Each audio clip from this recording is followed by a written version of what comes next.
and I was going to do my news, but you know something? While we're here, let's just hop to this right quick. Let's get this man in here. This man has won many Grammy Awards. Full disclosure, this man created something called New Jack Swing. The man is from Harlem, New York. How are you feeling, sir? I'm wonderful, man. You know I'm wonderful. I can't complain. We gotta, we from the project. So when Mom said you can't get that hamburger, you better go and get that Wonder Bread.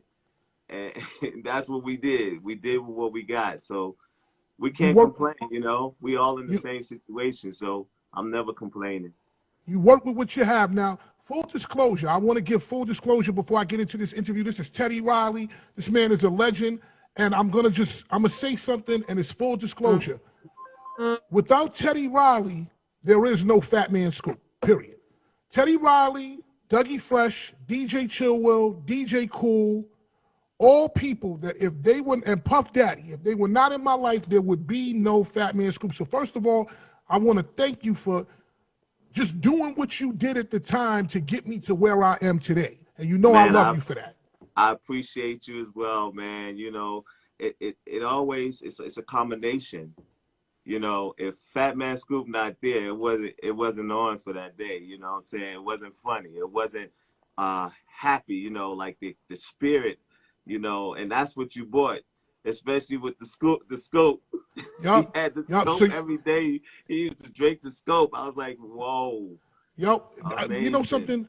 People who really know me for back in the days carrying a bottle of scope. I used to carry a bottle of scope everywhere that I would go, and I would drink the scope and spit it out. And before you talk to anybody? Before I talk to anybody. Scope owes me a big check. Yeah, it's like, how the guys, the baseball players take the snuff? That's what the scope was to you. 100%. 100%. Let's start from the beginning, okay? Sure. Where did you get the skills, just the keyboard and the musical skills? Where did that come from? The musical skills came from my Uncle Willie and my dad buying the instruments, and all I did was picked it up. I picked it up, and then I just wanted to do something with it and be constructive. Now, what I did first wasn't play. I didn't play it. I took it apart. I was a constructive kid. I took the keyboard. I took my mother's record player apart because I wanted to see what makes the sound, what makes it bring the sound out. And when I realized it was nothing but wires and transistors and things that transferred the sound from one way to another to the needle. Okay, because you know something. I always used to try to figure out what kind of equipment was in your house. Teddy was older than me, and I used to hang out with his brother Markel and Markel's friend Akil and his other friend named Brandon, and they actually became, because of Teddy, Rex and Effect. And every day when we would be outside, Teddy used to live on the first floor in a building called 225 in St. Nick's Projects in Harlem. And every day you used to hear music coming out of that window. And we'd be like, oh, that's dope, that's fire. We didn't even know what you were even doing then. And you just had I never knew what kind of equipment you had in there. What kind of equipment did you have in there? Man, let me tell you, you remember, I know you remember the jukebox. Because I used to have the home jukebox, and the home jukebox was just furniture, and it was the keyboard stand because I ain't had nowhere to put my keyboards on, and we couldn't afford the stand. So he says, "Yo, let's just put the keyboards. Let's set it up with the 4-track." You remember we had the 4-track TAC? Yep, I remember that. The 4-track TAC, reel to reel, was on in back of that, and I didn't have a mixing board, so we mixed everything through the doggone 4-track. And when we did that, we started making songs until we could afford the 12-track Akai. Mm-hmm. So in the house, I only had one keyboard, and I didn't have a drum machine. And when I met Dougie, he kind of gave me that way to make my drums come out. And I just say, you know what? The biggest sound for me wasn't, I didn't have the bass in my human beatbox. So what I did was I took the microphone, I had a 57. I took the 57, which is the skinny Shure mic, and put it through the hole of a toilet tissue thing, and that was my.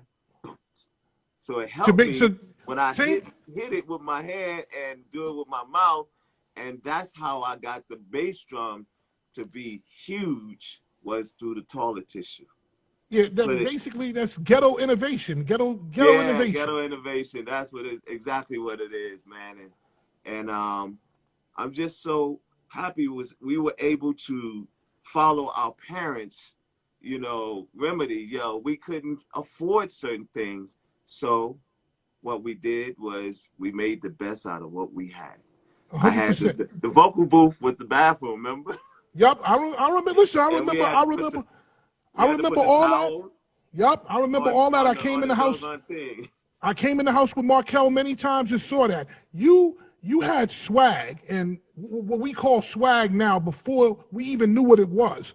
I would say yourself, Alpo, Rich Porter, Kev Childs, and people like yourself kind of built and were responsible for the style in Harlem that kind of lives on today with all the rappers and stuff like that. Explain Harlem. Explain Harlem back then for people who just don't understand it. You know, they watch the movie Paid in Full, but they don't really understand. They don't know what it was. We went to school with them. You know, I went to school with them. So I call them my heroes. I call them my big homies, and that's Kevin Child, Rich Porter. Yep, Rich Porter. Alpo, but it was more so Rich Porter because we went to Martin Luther King. Okay. And then remember Sherm? I remember I was younger than you. I watched it. Those were my big homies. D Ferg, Slick Rick. Hold on, let me stop you.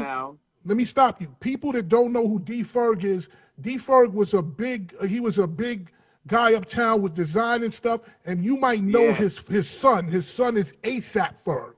That's right. That's the nephew. And D Ferg used to, matter of fact, if you knew us back in the day and you've seen us with Jeeps or Pathfinders, because that was like our thing. We loved Jeeps and Pathfinders because we had the big wheel in the back, and the big wheel was covered. And guess what? We had like Guy on the back of it, and it was designed by Dow Ferguson. That's right. And people, I want you to understand something so that you know. Teddy Riley used to have this cabriolet. I think it might have been white, and I think Puff had a red one. Back in that time, like Harlem was really swagged out. People would be leaning in the back of their cars, and I never forget. We just used to look at Teddy drive by, because at that time you were making music, you had a little bit of money, you were doing your thing, and you were balling out. What was the biggest purchase that you had made at the time? Because I remember when Guy came out and I was signed to GR Productions, which we'll get to later. You had a denim jacket, and back in the days, the denim jacket used to have rhinestones on it. But you were balling out so hard, you put diamonds on the back of the jean jacket. Yo, check this out. I couldn't believe that. D Ferg did the jacket. So I had two people. I had D Ferg do the art, and then we sent it to my guy. Oh my God, where was the jeweler? The jeweler uptown, 3000. 3000 up in. I know who you're talking about. We confusing people, but I know who you're talking about. My dude G and Boy George brother. Boy George from Queens, the real Boy George. Right, the real Boy George. We're talking about some real New York City stuff, but street. It's all the street. So I used to go up there, and I used to help, work, and they made all my jewelry. They made, remember the Guy ring and the chain that said Guy. They made that along with my guy who did it, and he did it in diamonds. They did the one that was just the gold that you see on the album. Right. And when they did that, I used to hang up there every day. They did my jacket. So, but I lost the jacket, and I used to always keep my jewelry there because I didn't want to keep it in the project. Right. And then when they got busted, everything went like this. I was on my way uptown to go get my jewelry, and next thing you know, it shut down. Yeah. And if I would have went even closer, I would have been questioned. Yeah, you would have even been questioned. So when I seen that, I turned back around because I knew, yo, G and them, they would like, yo, don't go to the store. So I turned back around, and that was it for my jewelry that we lost. It got confiscated by the feds. So we got out of there. I bought new jewelry, and that's when I went to Joe Rosenberg, the guy who makes Bobby Brown's jewelry. Okay. And he made all my stuff over, but he put it all in diamonds. Okay. So, but man, those were the days, man. And I know you were there, so you seen everything. You know, when Keith Sweat came around the block, you know, wanted me to work on his album, but he came there and beat us out of CeeLo. You know what I'm saying? We was gambling, shooting dice, and he came and beat us real bad. Took all our money, and then he gave me some money back, and he was like, I said, nah, I don't need your money. I'm going to go back in. I'm going to go in the house. He didn't know I was making money. So I went back in the house. I got another 5. Then he said, nah, I'm not gambling with you, because his whole thing was coming around to come and get music from me. So he's like, yo, if I take his money, he ain't going to want to do no music with me. Right. So he said, yo, I'm gambling with you. Then we wound up beating up everybody on CeeLo and giving them all $100 back. And then we walked inside, and he's like, yo, I need you to do some music for me. He said, I heard you be working with everybody, working with all the rappers. Yo, let me know if you want to do something in R&B. I said, man, I don't want to do nothing in R&B, because when we did Kids at Work, that right there disappointed me, because we didn't do well. Right. You know what I'm saying? It's like it was cardboard. You know what I'm saying? You know, it didn't work, but sometimes it doesn't work. The record went cardboard. So we were like, yo, I give up on R&B. I like this rap stuff. So I just started doing Spoonie G, B-Fats, Classical 2. Classical 2 raps, New Generation songs like that. We had our big break with Kumo D, you know, going to Drive Records, and they noticed us and signed our Rooftop Records with my brother Gusto and Greg G. You know, God bless him. He's not with us. He passed away. But Greg G is he's responsible for the Rucker. You remember the Rucker? Yes, 100%. People, if you don't know the Rucker, it's a big tournament in New York City. Everybody's played in it. LeBron, Kobe, any big NBA player that you could think of. It is in the Mecca of New York City, Harlem on 155th Street, and it's big. I want to ask you a question, because everybody knows you from Guy. How did Guy get started? How did you wind up making the group Guy? Well, I can't say I made it, because it was made by all three of us, Timmy Gatlin, Aaron Hall, and myself. You know, I was supposed to just be the music and just be in the background, because Timmy didn't want me in the group. And then when Aaron said, I don't want to do this, I'd rather go and do a solo career if it's not going to be all three of us. And that's how I got in Guy, and we just went from there. And then Timmy was like, yo, who we going to call? I said, well, I have a relationship with Andre Harrell. And then Timmy was like, who's that? I said, you don't know Andre Harrell with the Furs, Dr. Jekyll, Mr. Hyde. Now he got the record labels. It's Uptown. I've been working with Heavy D over there. I've been working with, the artists that they have over there. And they got these new artists named I'll Be Sure. The dude is dope. So I said, you should be writing for him. So that's how we did You Can Call Me Crazy. Okay. You Can Call Me Crazy was I'll Be Sure song. And Gene Griffin took the song.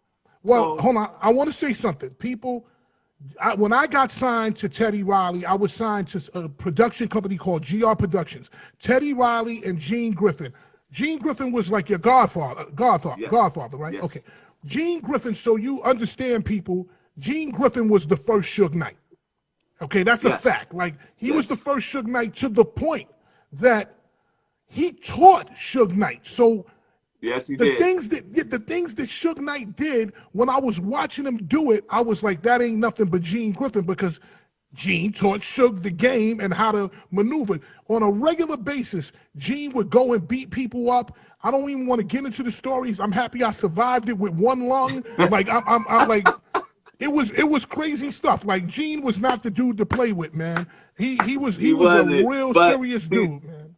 the thing about it is, being that I was his godson and his breadwinner, I was like Michael Jackson to him, Yes, and he was yes. Joe Jackson without the belt, because he didn't have to say things twice to me, because I was more in love with doing music than going out and hanging out at the parties, or going to find a girl, because I knew that this would be the breadwinner to and I was already with someone, so I was like, yo, I don't need to be out there. I was like, yo, I just want to be in the studio. So he didn't have to tell me twice, yo, Mm-mm. you can't go to the party, let's hit the studio. I would already say it. I'm already ahead of him. You know what I'm saying? You So you know that. I used to remember you as a mad scientist. Like I would see you in the studio. Like for example, the night that you made my fantasy, I was coming down because we were recording in the studio in New Jersey with Right. Dave Bennett, who's Tony Bennett's Dave son. Bennett, yep. Yup. And I came down. I think that session was my fantasy, and I'll Yeah. never forget it. Like you were working in one room on this, you were working in another room on this, and you were working in another room on that side. You were like, yo, this is CC Winans, this over here is this guy, and this is this guy. And I had never seen anybody do that. And again, people, just in case you don't know who you're talking to, this is Teddy Riley. We do this every night, 7 p.m., 7 p.m. Eastern Time on Instagram Live. News, opinion, I read advice letters, and of course, I have celebrity interviews like my man right here, Teddy Riley. And people don't know that I was a rapper. People think that I was a hype man and put your hands in the air and all that Right. stuff. I started out Right. as a rapper, and Teddy signed me. The story was that his brother Markel was a good friend of mine and an amazing CeeLo player. And he had a friend named Micheal, and he had another friend named Brandon. God bless the dead, Brandon died. We Yep. used to be the rap guys of the neighborhood. And Teddy, Teddy at that point, he was older than us and stuff. He didn't know us particularly, but Markel and them brought us to Teddy with our demo, and they was like, listen, you need to sign him. Teddy listened to the demo. Next thing you know, we were talking to Gene Griffin, and we were signed to GR Productions. I saw a lot of what happened with Guy. I don't want to even get into those stories about women and all that. I'm not doing none of that stuff because I'm not getting shot by Teddy, but it was amazing times. It was amazing times, and It I was, just man. I It was appreciated it. so it was so amazing, man. It was our youth life. We didn't go out and do play freeze tag and all of that crazy stuff. We did that earlier. Like we were 13, 12, shooting the cars with the doggone fire hydrant water.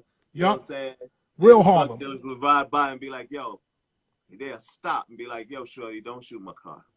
Exactly, I because think about this like, yo, shorty, don't shoot my car.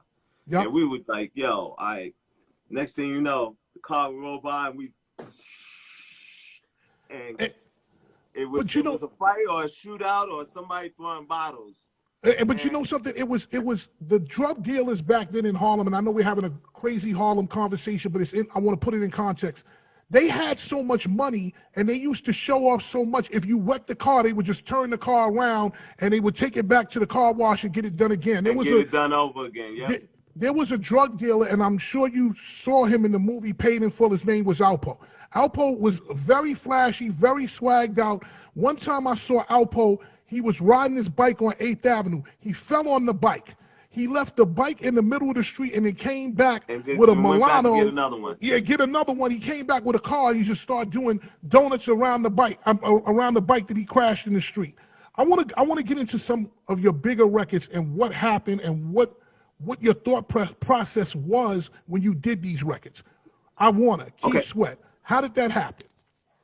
Well, Keith, when Keith came around the block, he said, man, if you could try some stuff with the church chords that you do, and that I think it'll work. And I was really so off of doing R&B, like, because I was just disappointed by the records that I did, that didn't make it.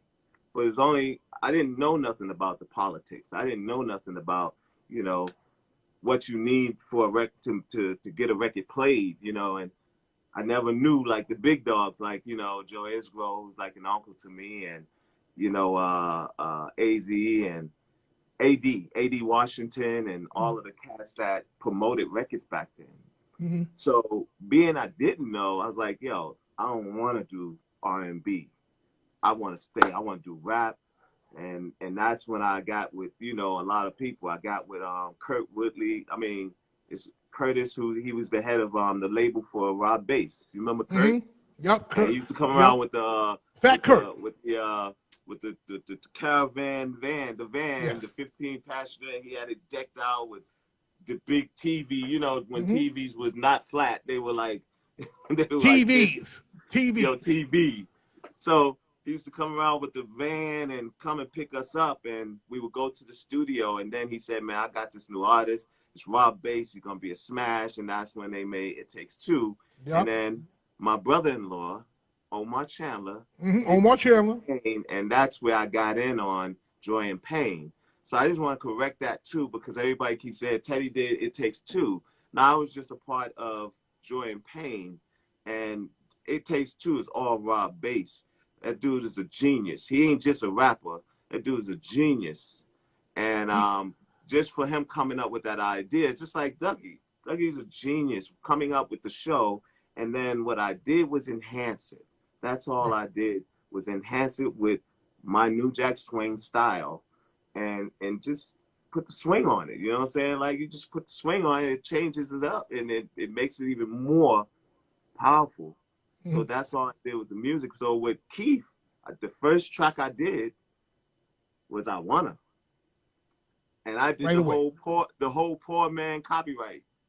I took the record, I took the cassette, I recorded the track, and with my vocals, that's my voice singing the I Wanna. Boom, and boom, boom. I double, triple, I stacked those things because I only had 4 tracks. So I stacked them all on with one bounce back, and I got up to like 6 tracks of the I Wanna, and it sounded strong, and he loved it. He was like, I want that same sound. I was like, well, I can't do that in here in the studio. I could do it only at home. So he said, yo, bring the tape machine, bring the tape machine to the studio. So I said, all right, I'll bring the tape machine, and we took that I Wanna, and I think we put it in the Pooba song. That was the first sampler, like that sample more than one, I think it's more than 30 seconds. And all we had was, I wanna, and you can't do it from the keyboard because it wasn't really MIDI. You had to hit the button on the whistle name to get the sample to play. And it had to be on time, so sometimes it's off, we have to rewind. So how many minutes it takes to rewind a 2-inch tape? Listen, man, back in the days, they used to edit it. They used to edit the songs on tape with a razor blade. Now, the song that I wanted to know about what the process was Remember the Time by Micheal Jackson. What was that about? How did you meet Micheal Jackson? How did you wind up in the studio with him? What happened? Because nobody knows anything about Micheal from an intimate point of view. Well, I'll tell you this. When I got the call from Micheal, it was a call of we just met. He thought I was already there in California. I wasn't. I was actually preparing for my show at Madison Square Garden. And we had a sold-out show. They wanted to do a second show, and I said, no, I can't do a second show because I have to leave the next day for a project. And I couldn't tell nobody because I signed a non-disclosure. So I kept it a secret, and I see my writer on here. It's my best friend, Courtney. I love you. But yeah, I had prepared for the show at Madison Square Garden. Then I was in the same thing like you said. We was in 4 studios. Thank God Q-Tip let me use his studio because I didn't have no studio to work on Micheal Jackson tracks. Q-Tip from Tribe Called Quest. Q-Tip from Tribe Called Quest. My boy, my brother just said, I couldn't even tell him what I was working on because it was such a secret. I said, Q, first the studio told me, they said, we can't rent you that studio because it's already a residency with Q-Tip. You're gonna have to talk to him and see if he'll loan you the studio. And I went to him, and I didn't really know him that well, but I was just like, yo, we in the music business, so everybody from the music business is related. We all Right. cousins or we brothers. Mm-hmm. So I was like, yo, I'm going to talk to my cousin. I went to go talk to Q-Tip, and I said, Q, I was like, yo, I got 3 rooms all booked up. I'm doing Make You Sweat in one room, and I'm doing Don't Want to Fall in Love in another room, and I'm doing Why You Want to Dog Me Out, all remixes in the other room. And my remixes, just so everybody know, because when Babyface said I don't do remixes, I was like, yo, that was a low blow to my stomach. It was shade. My It was shade. remixes are not remixes. My remixes are remakes. Right. I changed the whole thing. So that's what I did with all of those records. And then in the next room, Q-Tip was like, I was like, yo, all I need your room for is just maybe 4 or 5 days. I took those 4 or 5 days. He was like, so what you working on? I said, I can't tell you. He said, all right. So the next day came, and he came to get, some of his stuff out. I said, yo, come in, man. Because you hearing the music. He was like, he was like, yo, that's banging. So I said, let me tell you what I'm working on, but it's between you and I. And he just blew the roof because, you know what I'm saying, it's been all about, we always wish to work with any Jackson. Right. Any Jackson. It was Keto Jackson. Reby had hits. Janet. You know what I'm saying? Reby had Centipede. That's out of here for us. You know what I'm saying? That was one of the biggest records for us. And then Janet had all the smashes. Of course. You know what I'm saying? And then from Janet, it was the Jackson. So I did 2300 Jackson Street with all the Jacksons. So going into Remember the Time, when I was making that track, Q-Tip had walked in and he said, yo, what's that track? Like, who are you making this for? So I had to tell him, like, you only know that I would make a track like this for somebody that's crazy as Michael who wants something crazy like this.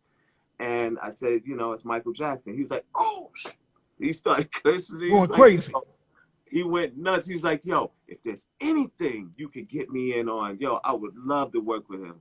And of course, he was definitely in my thoughts, but I had Michael, I had to find out what he wanted and who he wanted on his track. So he said, my favorite rapper is Heavy D. And when he said my favorite rapper is Heavy D, I said, that's my best friend. That's like my brother. And he's like, you know him? I was like, yeah, I mean, I did some of his records. He said, which record you did of his? And I played some of it. He's like, can you get him on the phone? So we went through that, and I tell you, when I brought that record to him, I had already had the hook, just like with Keith. I had the hook for I Wanna. And Remember the Time, when I played it, when it was time to play demos, because mind you, we didn't get to the studio because we in the Neverlands, and Mike want to play hide go see, and he want to do this, and I had to learn that, of him, because if you don't know an artist from what they do outside of music, you'll never know that artist on doing music with them, because you'll never know what they like. So I had to get to know Michael, and I had to play hide and go seek. Wait, hold on, you played hide and go seek with Michael Jackson? Like, y'all actually were out there running around playing hide? Michael and all the kids. You talking about, like, I'd say 9, 10 kids. And we up here playing hide and go seek. We go into the game room. We go to the zoo. We go. You had to go through all of that for me to do a record. Still, so I'm asking him every other day, because I didn't want to be a bugaboo, but I just wanted to know, like, when we gonna get to the music? He says, we gonna play some more music. We playing some more hide and go seek. Yo, we gonna get to the studio. And you know what he was doing those 5, 6 days? He was learning me as he wanted me to learn him, because he kept asking me questions. And he kept asking questions of, like, what do you like in the studio? Do you like staying at the studio? Do you like this? How about, a cook? He's like, do you like, chef, home cooked foods or whatever? And I was like, yo, I like all that, and I told him what I like in the studio. Why did he built the studio? He built a studio? While I was in the Neverlands, he built the studio how for I you. wanted. and he built the bedrooms. So like if I want to stay at the studio, he built the bedrooms. He had a chef there because he had to figure out what type of food I like. So I'm at his house trying all his chefs. I'm trying the chefs. And he's like, you like Indian food? Well, we have an Indian dish. This is what we having today. So I'm at the Neverlands. I'm staying in one of the doggone suites. He have like, I don't know how many suites. They ship separate like villas. Okay. So I'm in the villa, and the first thing, you know, I'm laying in the bed, you know, and I'm like, yo, I need to call somebody to come up and, you know, hang out with me. And I did. I can't say who it is. Right. But we had a ball. She had a ball. Okay, all right. Like, we up here like looking at his bathroom. This dude got Moonwalker soap, Moonwalker candy bars, Moonwalker potato chips, all of this in the room. And man, it was the most incredible thing I've ever seen. Like this Neverland was something that you definitely want to visit, even if you never have it. I think I don't know if they're gonna make it into a museum, but we were in that atmosphere, and then next thing you know, we up here in the doggone bed, and we turn on the doggone, you know, the theater thing. This dude had the subwoofer under the bed. I'm like, scared the living ish out of me, man. So he like, had the TV and the subwoofer and the surround sound under the bed. Yeah, and he had Batman before Batman came out, and it played in the doggone theater. He had movies in the room, and when we turned on the thing, and Jurassic Park was like, you already know the sound of Jurassic Park. So me and her, we jumped out of the bed. It's like, you were scared. You thought it maybe was the potato chips spilled. Everything was like, yo, what the hell is this dude on? Everything's got to be loud. And everybody from the family already know this. Michael liked his music loud. Even in the studio, engineers leave. They leave the room when Michael want to play a track. Why? Because he just love it loud. He turns it up really loud.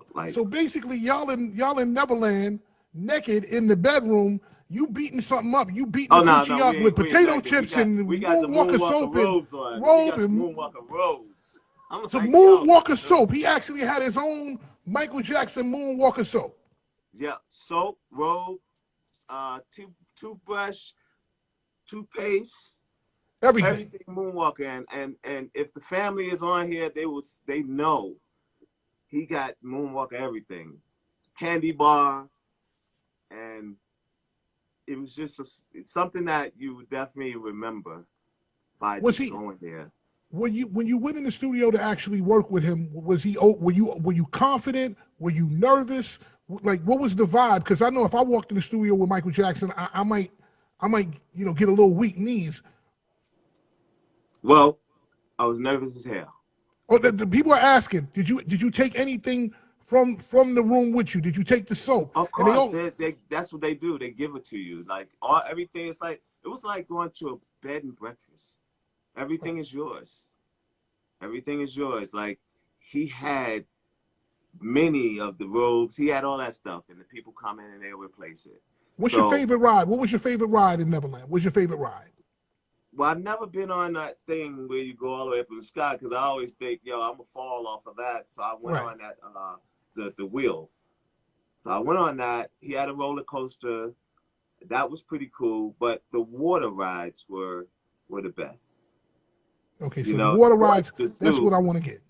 Yeah, going to the zoo was the best until I tried to hug the doggone giraffe, and he just moved his neck. He loved being pet, but I tried to grab him. He grabbed my hand and it almost smashed my hand into the doggone thing. He was just trying to get, a bigger hug or a harder hug or whatever it was. But it was just amazing. And then he gave me a chimp, and I couldn't bring it back to Virginia. The man gave you Yeah, he gave me a monkey and a chimp, and his name was Ripley. So he gives out animals, like, come to my house and here's a dog, or come to my house and here's a parrot. No, he had it at the what's the name, and it was I think it was the son of Bubbles, and he was like, you know, you can take it home, and I'm like trying to figure out how I can bring this doggone chimp home, and we tried to figure out the laws, and he said, well, I'll have my guy, you know, that take care of the animals, check your city to see if you can bring the chimp to your city. Yeah, but I don't want a chimp. Just give me some money. I don't want a chimp. Well, he gave me that. He gave us that. You know what I'm saying? So it wasn't about the money. It was more so I wanted to be like him and have a chimp or have something of his. And it was the most incredible thing. He was at the studio with me every day. He was a baby. So once he got to me, he never wanted to let me go. Like, he was just on my back. You know, it was just amazing being in the studio and seeing that, but I couldn't take pictures. And I'll tell you why. Right. Because with the non-disclosure, you couldn't take pictures unless Micheal, you know, requested or you ask him, and then you have to do it with their camera. So my picture that I just recently got of us that didn't make the red book, you know, the red book that's like 30 pounds. My picture didn't make the red book, but I have it, and it's going to be in my book. This picture no one ever seen. And I just showed my kids, and it was sent to me.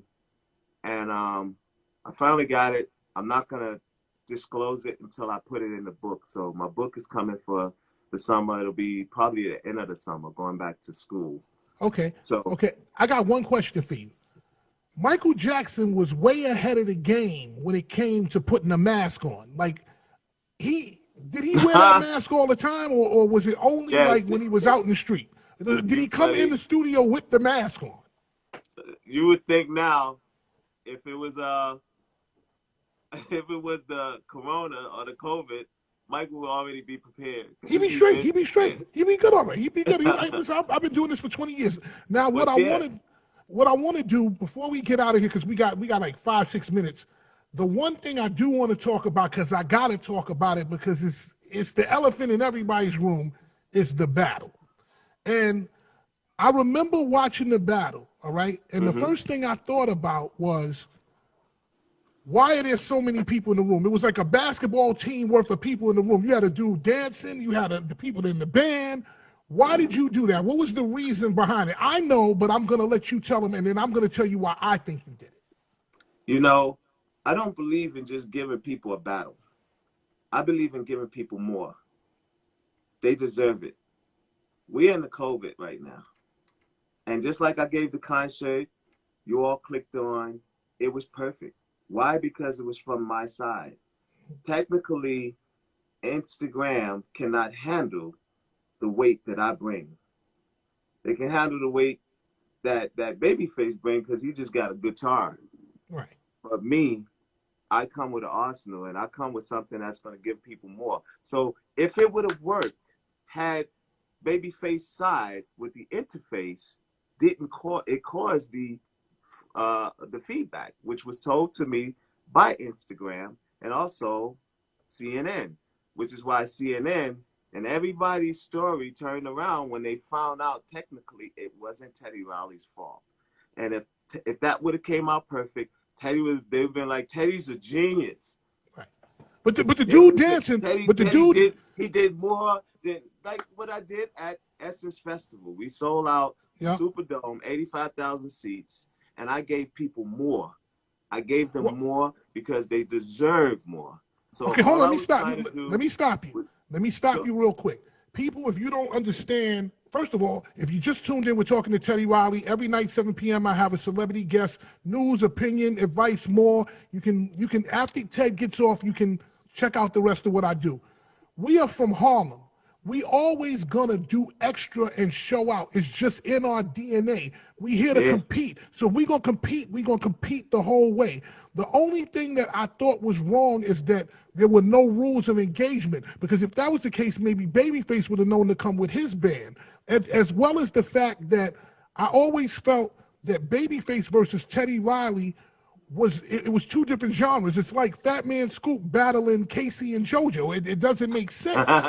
It doesn't make sense. Yeah. But only thing I didn't understand was like 300 people in the studio. I was like, yo, Ted, what you doing? Well, When it was that many because we had it set up, and they was actually scheduled to leave because we had kept it in there. So what I wanted to do, my whole thought was, let's take it upstairs, like where I'm at right now. This is where I did the battle, right here right. in my bedroom. So this is my bedroom studio. It's like my man cave. And I said, you know what? I should have done it in the bedroom first and say, all right, y'all, follow me downstairs. I'm getting ready jam for y'all another Right. 20 songs or Right. another 50 songs, because Right. that's what I thought was, and it didn't turn out that way. But just so people know, I was just being sincere on giving more, because look, we're in a place where, we stuck for a minute. We We are. ain't gonna be in no doggone venue for a long time, y'all. Hmm. So I'm trying to do something that's gonna keep people going, keep people happy, that they've been used to doing, going to concerts. They used to going to see their favorite artists. So I wanted to give them that. So I'm gonna do that. I got, soon as that happened, not just the memes, you know, just made it even more famous, but companies came to me and like, listen, we want to partner with you. We seen what you was trying to do, and we want to help you do that. So iHeart came into place, and they were like, listen, Teddy, we want to do this with you. We want to do this with you and Key Sweat. Let's keep it. But I was like, I don't want to do it unless we can keep it free. I don't want to do it unless we can keep it free for the people. So if y'all talking about charging them, I'm not doing that, because I don't want people looking at me, because, I've been doing it for so long. I've been doing it for so long, and I really feel like in this instant, the people deserve everything right now. Just click the doggone thing and Okay. watch So something amazing. so Like the right first. now, we're missing Tory Lanez doing a concert. You So know what I'm we saying? we gonna get to Tory Lanez because we gonna get out of here. I'm gonna tell you this. When it happened that first night, and it was so many things, so many technical difficulties, and the memes came out. The first thing I did was call you the next morning. I texted you. I said, Ted, listen, bro. Yeah, I know. I got your I text, was like, and yo, here's the people from IK Audio, and people, if you don't know about IK Audio, they have this, it's called the iRig Stream. And basically, it's so that you can have the microphone and all your music together. And I was trying to get them on the phone with you, but I knew nah, you were just getting I'm in. barraged with people and stuff, so you weren't gonna do it. But I said, the next time Ted is gonna change it up and it's gonna be different. Oh yes, you know me. When I'm you a saw the technical guy, memes, so when you I when know you how to make it right. You know what I'm when you saying? saw when you saw the memes, what did you feel about that? Did you feel hurt? Did you feel embarrassed, or did you just say, it's part of the game, and you shake it off and keep it moving? I always say, listen, I used to always say, and be careful what you ask for, because you just might get it. So my whole thing was, I've never been roasted. I've never been invited to a roast. When Andre Harrell got roasted, or my friend, my big brother, Flavor Flav, that was my favorite roast. When I seen that, I was like, Dad, why can't something like that happen for me? And there it is. It happened. I got roasted by the memes, and it was something that I wanted. I asked for it, and I got it. And I rode with it. You can't beat the memes. You gotta go with it. Just like Michael just say, jam with them fools. You know what I'm saying? Roll with it, go with it, jam. And that's what I did. I jammed with them. I sent some out. My favorite was Lala and Spice Adams. Yeah, Those are my and that's favorite. And if I get a chance to work with them, because I'm doing something really special that's going to be dope for everybody, while we in this COVID, I have a series of concerts coming. iHeart, thank you for getting behind us. And IG, thank you so much for getting behind us. I have some funny stuff coming, and I'm doing it with some of my meme friends. I'm championing everybody to let's chill. I'm challenging everybody to a let's chill, stay in the house challenge. So I'm what's that doing some about? What's crazy that stuff. about? What's it about? Basically, Tell I'm me real showing you quick. everything I did in the house, everything I do in the house to stay in the house. I made myself constructive in the house. You know what I'm saying? And I just want to show everybody what I've done. I did some crazy stuff. I do crazy stuff around here. I got in my bedroom, I set up my gym and stuff that I do in there, and I set up my sauna, the room sauna. So y'all gonna see all of that. Y'all gonna see me steaming. I steam my face every day, as you should, and night. That's why everything is clear. Everything is it's all a part of us staying alive. You gotta steam, y'all. You gotta steam, because this COVID dies in the heat. In the heat. Steam the body, even if it's taking a shower. But you gotta get the head. You gotta get the top, the upper respiratory, because right now, that's where it's hitting. So all of this it's gotta be clear. So every day, we all need to do this, because it's gonna be something that we need to do every day. It's gonna be something we have to do every day, because you're not gonna be able to survive this if you don't. We're losing a lot of people. So I'm really like championing us staying home, especially while all this is going on. I seen a video yesterday, and it really hurt my spirit. You know, a guy was on there telling everybody, these people are lying to us. What's going on? And then he's riding by, and you see 1, 2, 3, about 25 people in bags. So I just don't want to, I don't even want to have the thought of that. We lost little Minnie, y'all. Y'all know Minnie. A lot of people on here know Minnie from the TV show. Mm-hmm. Yeah. She died 2 days ago. Fred the Godson, too. Gone. Fred the Godson. We was going to sign him. Fred the Godson. We were going to sign Fred the Godson. You know, we known each other over 5, 6 years. Fred the Godson's like family. I got texts that I could show y'all texts from Fred, us talking about a month and a half ago. And people, I just want to say that it is really important to steam, because I do that myself. You take, and I'm gonna just say this real quick, Ted. You take a bucket, not a bucket, but a pot of water. You steam it, get it to a rolling boil. Put eucalyptus oil in it. Get a towel or something. Put your head over it and stay in there. And that will help you. The eucalyptus is good, but put oranges. You want that vitamin C. Oranges and limes. Your system. Oranges, lemon, and sea salt. Orange, lemon, sea salt. I take the whole orange and orange. You put that in there, you're gonna get the full potency of the orange and the lemon. I'm doing that tomorrow. Don't peel it. Put the whole orange, cut it in 4 pieces, put the whole lemon, cut it in 4 pieces, put your sea salt, and put a little iodine in there. Then, here's another one. Take a bowl of water, make it as warm as you can, but not hot. Put sea salt, put iodine, liquid, the little drops, put that in it, and put a little bit of, oh God, what he said, Exatol. Sugar. I don't know what the hell Exatol is. You get it from the Whole Food, but it's Exatol sugar. I don't know if I'm pronouncing it right, but I know I had to get all of that stuff, put it in there, and breathe it up. Let it get in there and spit it out, because it's gonna clean that whole passageway. That's what you want, clean out. You don't want to go to bed stuffy nose. Because that's gonna start. That's it. Exlatol. Okay, Exlatol. Xylitol. You don't want to be stuffy going to bed. You do not want to be stuffed up, because that's where it starts, and then that's where it clogs, and then it makes the lungs difficult.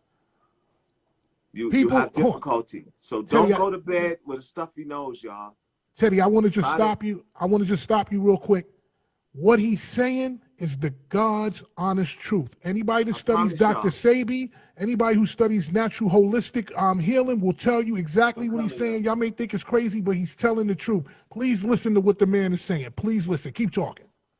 And that's what I do. You know, some people have their own regimen or remedy. That's mine. That's what's helping me. As you can see, I'm just doing the right thing to stay above and stay above water, because right now we're losing people, and we'll have another talk. You know you can have me on anytime. You my little brother, and we've been brothers for a long time, over 30 years, man. So let's do it. Let's do it. No Teddy Riley, no Fatman Scoop. Period. No Teddy Riley, no Fatman Scoop. That's just what it is. Yep. So with that being said, man, and everybody on here, I thank y'all for checking us out. We got more things coming up, and we got concerts coming up. I want y'all just keep watching. Check my page. Check Fatman Scoop page. Yep. We're gonna be on with him, and we're gonna be on with a lot of people. Check out my 106 in Park. I'm having fun right now, because it's been a while since I've been out there. I've always wanted to be in the background, but you know what?